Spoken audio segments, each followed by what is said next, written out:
আমাদের হয়েছে, আমাদের মাঝে আরো সময় তিনি বেঁচে থাকতেন। তিনি একজন সুস্থ মানুষ, জেলে গিয়েছিলেন, কিন্তু অসুস্থ হয়ে তিনি শেষ পর্যন্ত চলে গেলেন। তিনি একটু চিকিৎসা পান নাই,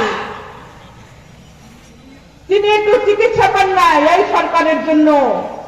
আজকে তাকে চিকিৎসার জন্য এই ঘর থেকে বের করে দিয়েছে, তারাও আজকে ঘর থেকে বের হয়ে গেছে, বাড়ি থেকে, দেশ থেকে। তাই আমি বলবো ভাইরা,